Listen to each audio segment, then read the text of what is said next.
Ladies and gentlemen, welcome back. This is our final match of the day, which is actually going to be Polyjuice taking on Five Angry Men. We just watched as the name changers, formerly known as Cog Red, destroyed.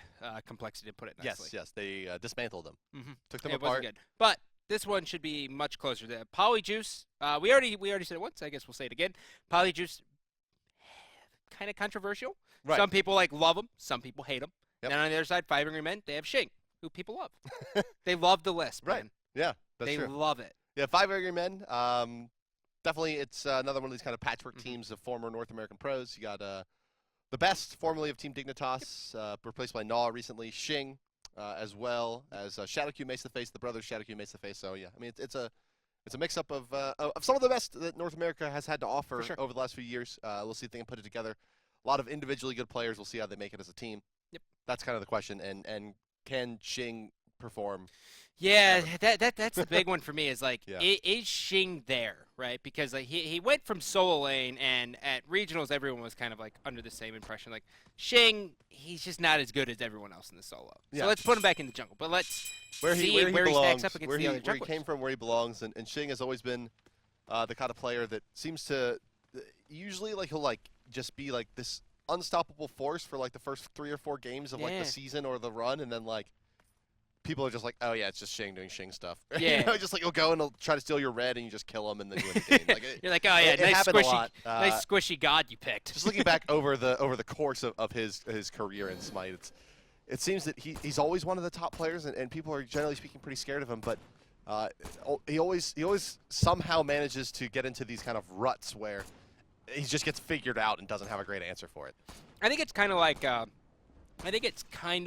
Zapman, right? Like, a second half of the season, Zapman clearly just didn't care.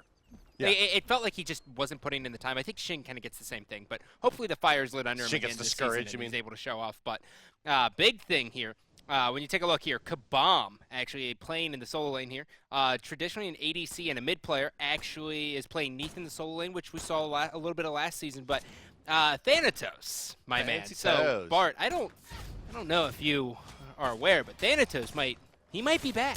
Well, I've heard that a lot of times, Scott. And, I know. You know how I feel about Thanatos. He's my least favorite guy. We've said this a few times during the cast, but usually when you see kind of the meta, quote unquote, shift around, certain gods come back into play. Thanatos is one of them, just because he's just so snowballed. He's just so good at snowballing, and when you're kind of trying to figure out exactly how you want to play situations and learning exactly all the items are going to be best for you at certain times, Thanatos is just Thanatos, and he'll just keep on being Thanatos, and he gets a lot of penetration for free, he does a lot of damage, and he's highly mobile, and he executes you. So it's easy to die to him. I think similar for Bastet as well. Bastet is fairly similar, right? A lot of just single target kill potential very early on in the game, and excellent at snowballing. Yeah. Although it does fall off. So, I mean, if neither of these teams win by 30 minutes, that's really more where you start thinking about how it's going to play out. And at that point, it's probably Five Angry Men that have the stronger late game. Agni, Vomana, Uller, very, very strong Tricore. We're going up against what will be Neath, Giannis, Poseidon. So, a lot more magic damage oriented, a lot more ability based instead of the strong in-handing presence between the Uller and the Vomana. Should give Five Angry Men the post 30 minute. I will say this, my friend. The Ymir Poseidon lane. Now this is one of the most fun to play in casuals because it's freeze into whirlpool into Kraken, and it's guaranteed death. So they have a very, very good potential here to get an early kill. But with the Athena, I just don't know how Mogi's gonna do with it, right? Mogi she gets in a position where Ymir has to bail her out, but the taunt's gonna hit. Yeah. So she's going to take a lot of damage no matter what. Yeah, you got to be careful versus the Athena and the Poseidon, or have very early beats, because he is not known for his resiliency. No. He's very squish. Agni's going to go ahead and dash out. That's going to be Mace. And, Five Angry Men, it's going to be interesting to see how they handle the season after how things ended the last season. Right, yeah. Well, I mean, it's Madman Mark and Shadow Q dual lane, which is 2 of the highest ranked players in the world. You have Mace to face Shadow Q, as mentioned, are brothers. Mace to face your mid lane, Agni, Shing, a perennial North American pro, and the best who, generally speaking, tends to be one of the best players in the world if he's playing the game, but has had problems kind of staying committed to playing in the past. So we'll see how it works out. Fiery Men definitely probably the squad to watch out of North America coming onto the scene this year. Well, Jaco's got the Giannis. Now, Giannis is just fantastic in every way, shape, and form. I love this god's kit. He synergizes perfectly with any team comp you throw together just because he can port everyone around the map.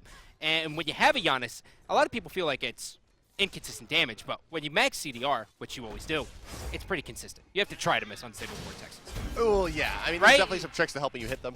Yeah. You know, little tips and tricks here and there that allow you to get a little bit better at lining them up. All things told, though, Giannis is trending to be pretty popular in this season. The mobility seems to be very important. We've seen a lot of high mobility characters so far today in the PTS. If you are just joining us, guys, we keep saying PTS, what we mean is the public test server, which is it's basically the preview of what's to come here in the next major patch for Smite, which is going to be coming out sometime next week, most likely, is the plan, assuming nothing goes completely wrong. And so this is basically a preview of what's to come. So you'll get the new map, you'll get all these new items and these new balance changes, and here's a sample of some of the best teams in North America playing given that. You'll notice the starter items on Vamana and Ullr, as well as the neat are this Bluestone Amulet, which is a mana regen starting item. How do you personally feel about the Bluestone pendant? I have played it a few times, and all things told, it seems like a little bit better than Death's Toll, original Death's Toll at mana regen. Okay. In terms of how much mana I have at any given time, it doesn't obviously give me the life on hit, but it seems like the mana is justified. And given the lifesteal from Devil's Gloves, it's pretty easy. It's definitely strong, and it definitely gives you effectively infinite spells, depending on the spell. Right? If you have a 50 mana spell, it's very rare you're not going to be able to use it. Yeah. Or if you're like Shibalanke with Branson Bowler, like you're pretty much always going to be able to throw it. Now, Ullr, a little bit different situation. As you see, he's going to be going for the Transcendence because he is just so mana hungry. The regen really is is. okay, but he just eats through mana. Well, the other thing that's really scary about Ullr is now, since the clear got nerfed on every other hunter, he's on par with everyone. And his, at a high skill range, I mean, when he switch stances, hits you with a stun, turns around, and then hits you with all his arrows, it's damn near kill potential. He's one of the few like real burst-oriented hunters. I mean, I guess you could say on her with the Gatling gun there. If you call that burst, it's pretty bursty as well. Shout out to getting exploded. There's your first blood, guys. So the fights continue to go on. Agreeable friend, aka Nerima, taking the sky. Moji getting chased down by Xing, and well, it's gonna take a reinitiation to save her here. And down she does go. Xing finding the return kill on the side of 5 Angry Men. Still searching forward. Well, the 5 Angry Men is they're gonna try to chase down TV, and TV's gonna get stunned out. Nice. He's gonna pour through the portal. Nicely placed by Giannis to bail them out. Yeah, good plays by Giannis right there. I mean, that's what you're looking to do. He had two options there, right? Like, he could have been like, oh, okay, I'm going to save myself, kind of throw a portal, maybe try to get a little bit of extra damage down, or I can get everyone out. But because of this 5 Angry Men instantly start up the Gold Fury, and it looks like they might have it here. Unstable Vortex, they're able to get one, but they're not going to get the Gold Fury. 5 Angry Men that is early. Yeah. Pre-6-minute Gold Fury, that's really tough to deal with because it also means that Ullr is going to be really close to Transcendence if not able to finish it off. It's a huge pickup for him. This could be our earliest Transcendence of the day, and a day of very early Transcendences. Perhaps this will be the number one. Let's check in, excuse me, quickly on Ullr's gold in hand. It's about 1,200, so yeah, he's exceptionally close. Yeah. Well, I think the big thing there is 5 Angry Men was able to start that Gold Fury because they forced Ymir all the way out. They didn't have any real potential to have that stolen. It was just like, okay, this is pretty much free. Let's do this. You know, he's like walking and trying to save Moji and zoning out the Bastet a little bit, and then the Bastet turned her attention. Xing did. Oh, speaking of which, she gets gobbled up by Jacob Potter there. But the Bastet turned attention to Ymir, and he's just like, oh, no. Like, you know, he went down to about, 200 HP just eating the dot and the enhance between the two characters there. So. Yeah, TV zoned out. Gold Fury, first one going to 5 Angry Men, but the kill advantage on the side of Polyjuice. It's what's keeping them in the game right now. Even with that Gold Fury, Polyjuice significantly out-farming the 5 Angry Men. As you see, they're basically even in gold, even given that big steroid to the boys of FAM. I'm very interested to see how the best is going to handle Kabam, right? He's got Runeforged on him. He's got level 1 boots. He's got the Bluestone Pendant, so he doesn't have to worry about too much in regards to mana.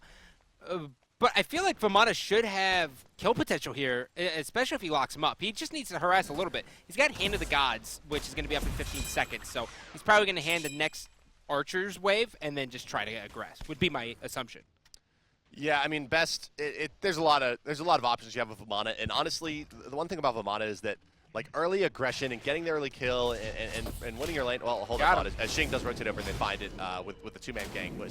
So basically, what I'm trying to say here is that playing super aggressive in the 1v1 as a Vamana. He's got it. Oh, yeah, Great this is play. well played. Oh, no! Shing with the okie doke. He falls back to the tower. He's got his dancing shoes on, Bart. Vamana is so good in the late game that there's no reason to risk too much in the early game trying to find kills. But if you get that kill with your jungler, obviously it helps him get further and further ahead.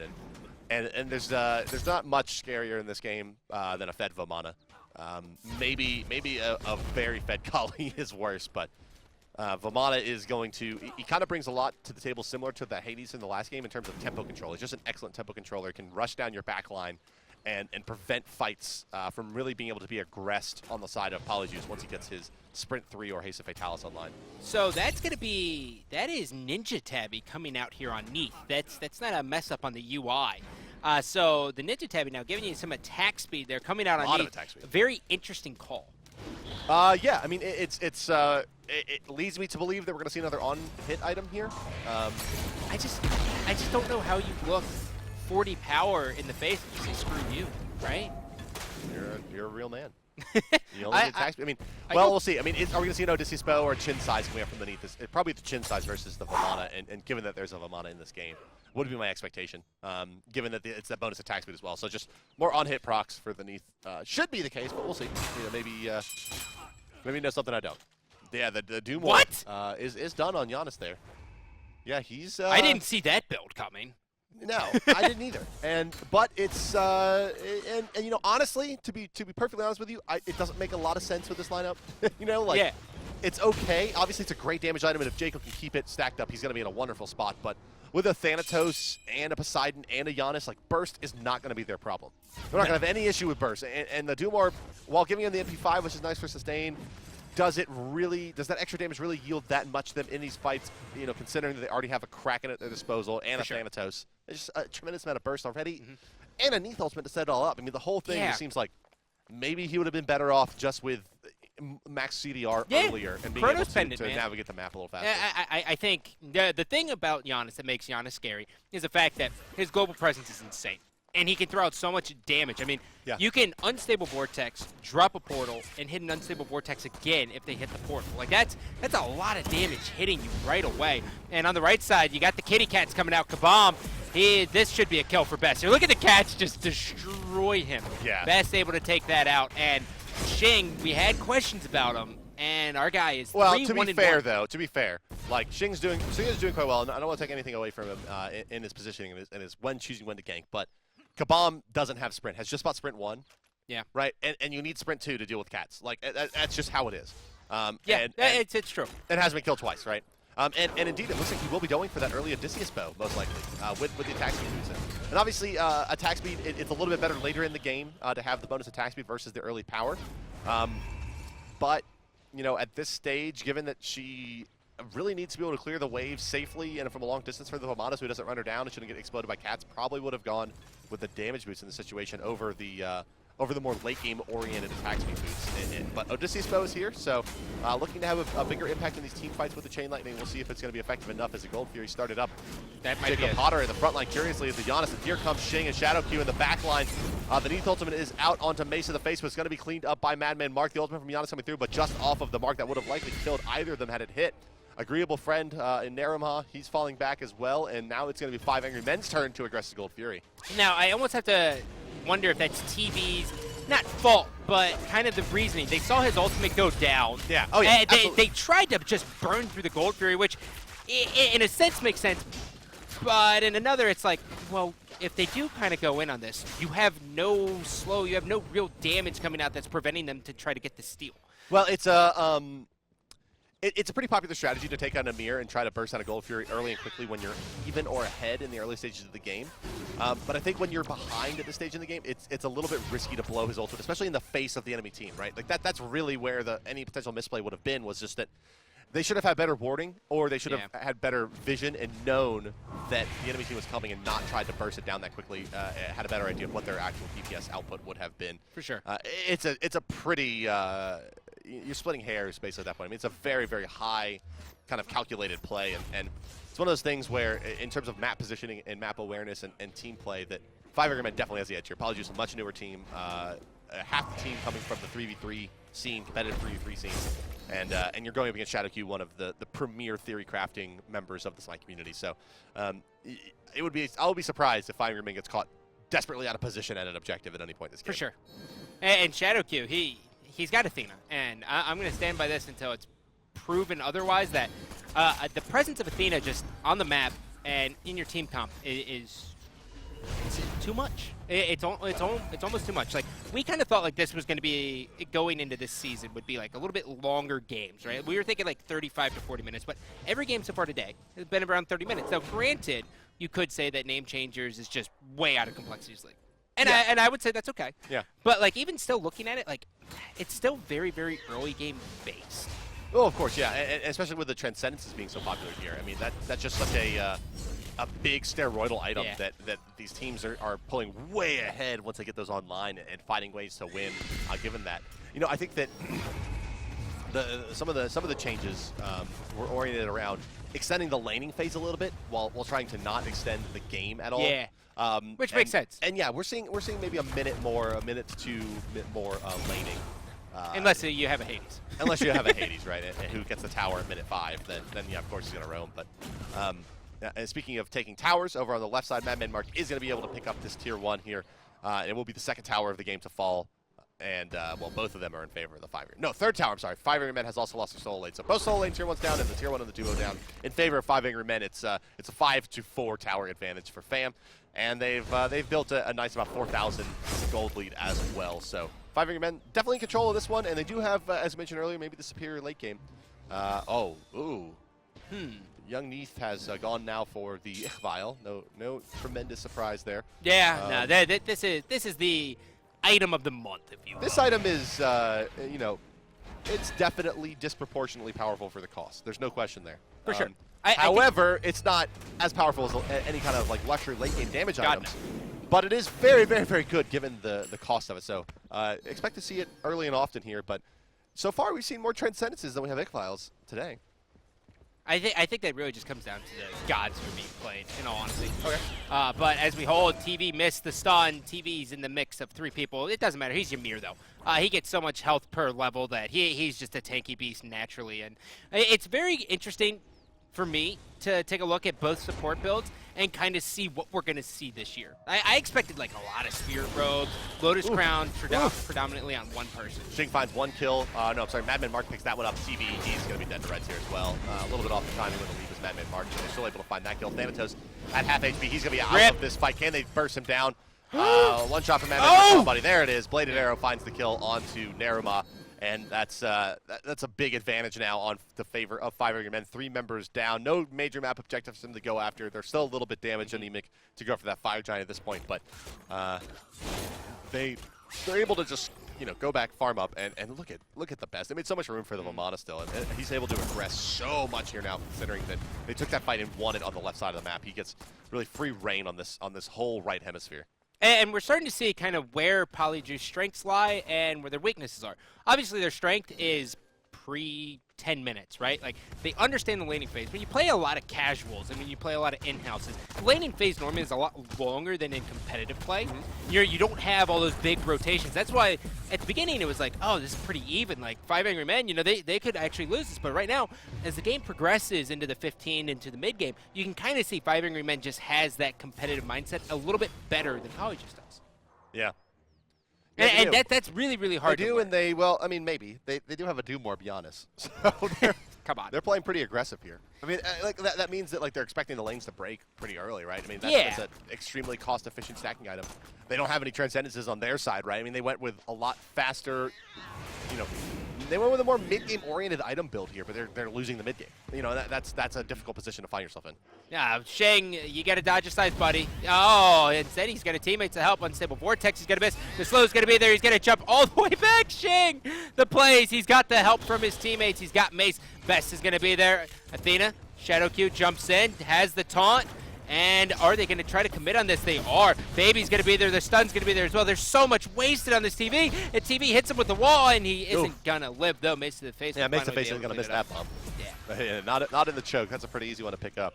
Yeah. 2 Gold Furies have gone the way of 5 Angry Men. She has come back up for the 3rd time now. Madman Mark takes a lot of damage from the bomb there. He's showing off what this attack speed-oriented Neath build can do.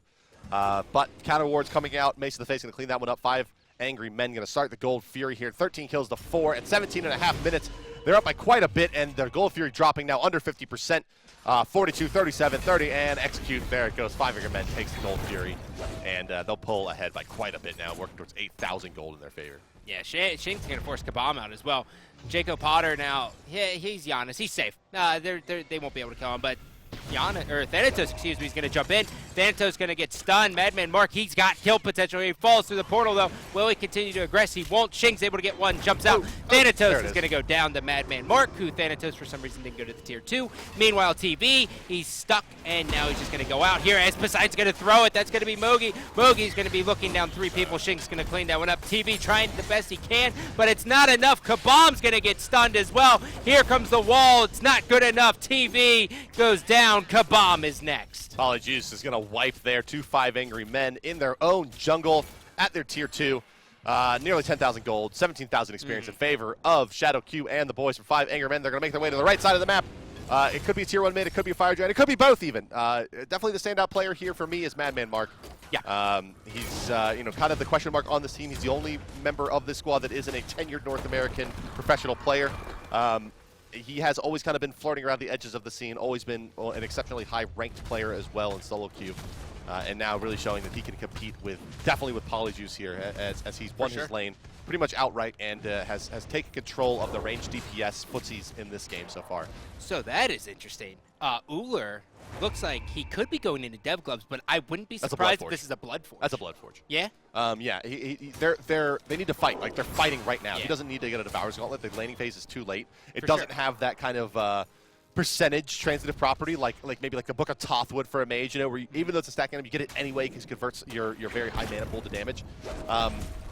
This is just going to be a nice, cost-efficient lifesteal item. He didn't want the Aussie, which would be kind of maybe the other option here. Is going to go for the Bloodforge. And, well, they do find a kill on emoji, and that's a lot of their wave clear and a lot of their ability to stall out pushes outside of the Giannis, of course. And it brings down their total burst a lot as well. Here comes Shing. He does get the dot off. No, he doesn't get the dot off. He's going to go back, and he's going to die to this Neath hold, it looks like. Kitty's not going to be enough. They go down with you, Bast. Sorry. Yeah, it was like, all right, guys, the catch, you got to sacrifice yourself for me. It'll be okay. Uller now just going to continue to shove. Thanatos trying to get up there, but Thanatos, this is kind of where we saw him start to fall off in Season 1, was like 20 minutes. Thanatos is not doing well, and in this game, 0-4-5. He hasn't been able to get anything started. What does he plan on building next? Well, Thanatos is Witchblade probably. Witchblade? I guess. Probably the Witchblade. It still puts him at maybe what? This is going to drop down to 15% win rate in the last 4 months. Oh, no. Months. He's way lower. Way lower. Yeah, we under that now? He got played at SWC, which made him like 13%. That's right. He went down to like 13, 14. Now he's going to be dropping down to about 10% win rate maybe. This god is definitely not known for his excellent win rate and ability to carry games. We do have a pause coming out, guys. It should be just a moment. I think we can probably skip through it. And indeed we can. Look at that. The power of magic and friendship. We just wanted to show you that the game actually paused in it, and that was it. Yeah. We just wanted to show it to you. We wanted to let you guys they know did pause that it. Madman marked it temporarily pauses. DC, but is back and ready to fight. Well, we ain't using any Johns here. No Johns. No Johns. No Johns, man. So, it is 21 minutes into the game, and this Giannis, this is the first Giannis we've seen in a while, right? He wasn't played at SWC. He was banned a decent amount, but that's about it. Doomorb, and he still doesn't even have Book of Thoth online. Well, Doomorb is like super crazy cheap, right? I like refuse. Huh? I don't like the Doomorb at all. Well, it's crazy cheap, It's like 1,700 gold or whatever. Yeah. And it's a decent MP5 item, and as we mentioned, it's pretty good at bringing some additional bursts to the team fights, but maybe it's just not this game it's the best choice, although, Not this game, but I just don't think it's on Giannis, right? Like, Giannis, it's like, you get the CDR boots, and then, you start off with Lost Artifact. Like, that's me. Like, you start off Lost Artifact, you finish your boots, and then it's 1,800 gold until you have Chronos, and then you're there. Right, and Chronos Pendant also provides a tremendous amount of MP5 as well, on top, like the Doomorb, and it's while significantly less efficient in terms of gold to damage output, is a bit of a safer item. Much safer. Yeah. So we're going to see 5 Angry Men, 3-man controlling the jungle of Polyjuice. Polyjuice doesn't have the answer. They have 1 Sentry Ward over by the blue buff, but they are going to be losing their speed buff as well, as Kabam's going to kind of peek it and then look. But, oh, man. The siege is pretty much on. Enfeebling Curse? Never see that item. Anti-attack speed coming out from Vamana. Yeah. Well, that makes sense with all the attack speed That's now. right. Yeah, no, it does. Absolutely. Winged Blade. Good for him. Big Vial. That's attack what we speed like boots. to see. Yeah, he's done it. Enfeebling Curse. There it is. Huh? The future is Turn now. up. TV just gonna try to hold this as much as you can. You got Agni kind of rotating around here. Agni's looking for any kind of setup. Kabam might as well just try to split push this at this point, even though you do see Shing's gonna be rotating. He didn't have that information, so now they're just gonna siege to get a tier 2 out of this. So, was it worth? Is the question. As the answer is probably no. As Thanatos is forced going out. to get blocked out. They're not going to get much out of it, and so no, not worth. Because I mean, not worth. Not worth. And Gold Fury's up as well. They're forcing this back. They also are trying to aggress Shing, doing an excellent job zoning out here with Bastet. Bastet known for being so strong in the middle game phase. In late game, she kind of tailors off just a bit. Oh, she definitely does. But regardless, I mean, her presence. But she does that. On. There it is, right there, right? She pops cats and they take the tower. So, yeah. like, she's like Thanatos. Is that she's an excellent single target, you know, devastating assassin through the early and mid game, falls off late game as a damage dealer. But unlike Thanatos, she does have at least one thing she can do still. Yeah, she brings something to the table. She does bring something to the table. It's I think, probably pretty scary to be playing Thanatos into a Bastet, considering that you are so similar. See, especially when one's 5 levels ahead of you. Yeah, this is where, you know, like, I love all our theory crafters, and I love everyone who puts a bunch of time into the game, but, like, they saw the change of Aegis, where it's like, oh, yeah, CC immunity, right? Like, the changes is there. Like, oh, Thanatos can work with everyone now. But it's like, eh. Yeah, it's like, you know, where's Loki? Yeah. If that's such a big change, where's the Loki at? Yeah, like, I'll take Loki over it. Shig's going to continue to push up. Kabam might be able to live here. Giannis is able to deter that fight just a little bit, but this is most likely going to be a Gold Fury. And as more importantly, you're going to see Madman Mark. He's going to shove that left lane all the way down, and now he's going to group up with his buddies and just go in here to the Fire Giant dance, which has new animations. It does a lot more damage now. Yeah, Fire Giant, as Brandon mentioned in the last cast. Oh, that's a big freeze from Amir. Damage puddles coming out as well. They're getting wiped by the Fire Giant. Oh, no! Oh, Shadow please! Oh, he did it. He lived. Base is going to try to poke it. That was great. That was great. The Amir freeze comes through right as the Fire Giant does those puddles of destiny, and he kills him down. Madman Mark is going to beads away. He's going to try to fight 2 here, but Kabam's doing a lot of damage at Ickfile. Really, really helping out in that dueling situation as well. He's going to try to move forward. Oh, just great bait out of Kabam. That just goes to show you, you know, even though it looks like that, you know, 5 Angry Men is so much better than Polyjuice, and they're like an amateur team, quote unquote. Yeah. Polyjuice is still comprised of some excellent players. It's just, for sure. It's really more of a testament to how good 5 Angry Men is, as you see there, a fantastic individual play out of Kabam. Yeah, and I mean, if you know anything about MOBAs, you can just kind of tell, like, 5 Angry Men is like a full item ahead of Polyjuice. Yeah. So the fact that they're able to get anything out of these team fights is kind of impressive. Preemptive ultimate used by Jacob Potter for the disengage in case it comes through, but he may be a little early here. Yeah, it looks like they're, nope, they're still bailing. Yeah, Thanatos is forced all the way out. Kabam tries to hit it. He's going to get taunted. Agni's going to be there on the backside. That's going to be Mace. Mace, he's not even going to continue to aggress. He doesn't want to. Kabam's going to try to get some poke out. But this inevitable Fire Giant dance is the next point of contention. Polyjuice absolutely needs it to stay in this game. 5 Angry Men, if they get it, it's probably game. Right, yeah. I don't see it working out any push on the right side. What the hell? Huh? Look at all these minions. Yeah. It's a huge push. Look at that. They should just push with this giant wave, I think. It's like the Battle of Helm's Deep. Huh? It's the Battle of Helm's Deep over there. Yeah. Where's the Legolas when you need him? God, such a disappointment. Anyways, Thanatos gets the silence down on Vamana. Vamana, he's got to stone a guy up. He is just huge right now. He's got Rune Forge with a lot of health. He's got Stone a guy with a lot of health, so he's got a little bit of protections too. But the health, when he goes into Big Baby, he's going to be regenerating so much. It's going to be very hard to kill him. Colossal Fury, man. Well, Vamana, I feel like everyone doesn't want to play, but then they realize, like, wow, he's still so good. Like, no matter what. He's super good. And he's going to be 6 slotted here pretty soon with that chin size once he gets done. And, well, there's no Sprint 3, but there's a Haste of Fatalis, and that's when things get really ugly. Oh, Jaco, you're being very bold here, considering there's a Bastet on this side. Gonna get crit out by the Neath, who does have the Rage Blade online. That will at least force the leap back, but positioning advantage. 5 Angry Men here. They've made their way into the lane. They've pushed Polyjuice back out of the jungle, and they're controlling this area around the Fire Giant, wards and otherwise. Yeah, it's really going to be looking for the disengaged TVs kind of split up.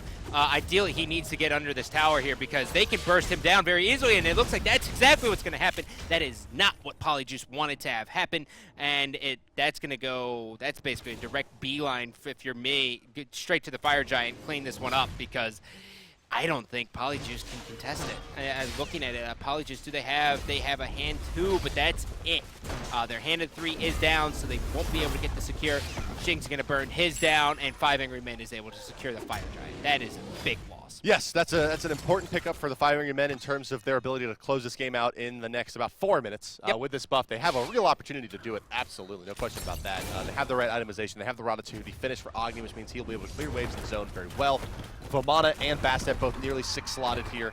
They're going to be able to rip through the towers, not to mention Madman Mark with that Titan invade. There's a lot to the Phoenixes here. So good luck to Polyjuice to hold out here, basically. It's going to be a tall task and to take some kind of miracle, some kind of just absolutely fantastic initiation. TV going to move forward. Best going to use his ultimate, and he's going to move right into the Phoenix here. Probably not getting exactly what he wanted out of that. He's going to take the zone out. Madman Mark takes out the Phoenix, and now they move into the base. And here comes the 5 Angry Men, and they seem pretty angry. Well, the Kraken's going to hit the 2 tankiest characters. Thanatos jumps down. They might be able to get the best here. It's a possibility. Down he goes. Now in comes Shing. Shing, he's got 1 kill on Kabam all the way in the backside. Ullr's still managing to stay alive. That's going to be Giannis here. Jaco still pushing up, and he's going to have some damage, but he's not enough to get a kill. So they hold, Bart. They have held. They did it. Honestly, 1 Phoenix is pretty good as a bend don't break there for Polyjuice. But it seems a little bit more on 5 Angry Men's side that they weren't able to get anything more out of that push. It should have been a little bit better, I think. Yeah. I think they could have gotten a lot more out of that had they just gone for that second Phoenix instead of trying to chase kills into the Titan. Yeah. I mean, there was a lot wasted there on the Vomana as well. I mean, you had a Kraken into a stun, into the Ymir ult as well, so they got enough out of it, but during that time, it's surprising that we didn't see 5 Angry Men just kind of jump in and be like, okay, they wasted everything, let's get them. Yeah, fair enough. It's scary, though.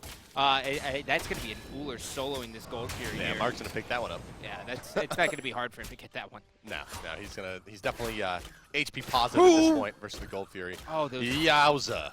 Yeah, that's a big old difference. Yeah. That's only one way to That's like the start of the recession, right? Yeah. I mean, like, you see the Gold Fury on that graph, and like you can't even tell where it happened. Yeah. It's just the tiniest of tiny ticks. Oh, God, that is just heartbreaking. Magi's finally picked up on Ymir on the other side. This Heartward Amulet seems to be the item of choice here on supports. I'm expecting it to kind of be like guaranteed 3rd or 4th every single time. Yeah, the Sovereignty plus Heartward seems to be very, very popular if you can get it. You can see the disparity between Ymir on TV and Shadow Q on the Athena, about 3 levels, and the item really playing into it. And, well, look at that. Just Boots 1 picked up by Shadow Q so far this game. Just a little bit extra speed to pair up with that Wing Blade and zoom around the map. Enfeebling Curse hit. The best takes up. He's waiting for his teammates to come in as well. No one's going to be there. Mogi forced all the way out. Jaco Potter down. He's all the way out as well. And that's going to be a Phoenix, probably a second Phoenix too, if they want to go for that approach. They clearly have the damage to do it. It's a 3v5 right now. They probably can win. They have it, but I think they're afraid. They know that Mogi we still have to respect the Giannis. Yeah. And the Giannis and Poseidon burst potential is still pretty real. So. It's pretty gnarly. So here comes Kabam. Kabam, you got to hold, buddy. The taunt comes out. Jaco's going to get destroyed. Aegis is there, but it's not enough. And now all eyes turn. Look at the damage from the Kraken. Kabam's able to get 1. And do they have enough to take 50, 40, 30? I think 20%. 5 Angry Men turned their gaze, though, and finally it's going to go. 5 Angry Men able to secure this show match. 27-10 in the kill department. Experience in gold, well, that was a much different story. Yeah, not really, not a very close game, but nonetheless an entertaining one. 5 Angry Men showing that They are a top contender in North For sure. America. Polyjuice still looking like they have some time to really get things together and figure it all out. A couple of mental mistakes, a couple of just simply outplays. That all happens. That Neath matchup was pretty tough in the solo lane as well for Kabam. For sure. Not able to get a lot of momentum over that Vamana from the best. It's just Well, excellent. so surprisingly enough, Kabam, when you take a look at the player damage here, right? Kabam did 24,000. The next highest on his team was Jaco with 18, and then the next highest was Mogi at 12. Yeah, that's just unacceptable. I mean, you have two big AoE mages that aren't putting out much damage at all that game, and that definitely is how that one fell apart for them. They just didn't ever really have any kind of threatening presence, especially against Vamana in those fights, and they let Shing get away with a whole lot.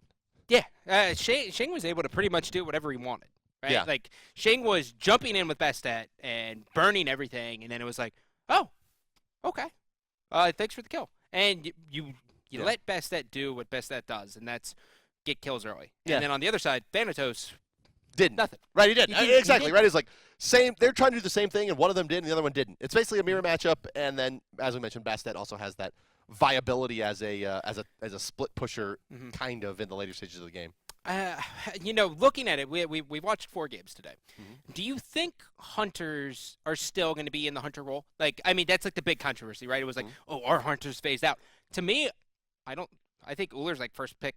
I think or absolutely. I second mean, that ban, man Mark looked excellent on Uller today. We saw Uller perform fairly well a couple times. We didn't see any Bs. No Bs. Was he banned out? No, not banned out either. Yeah. Who was an early kind of choice for maybe one of the stronger dual lane options, but.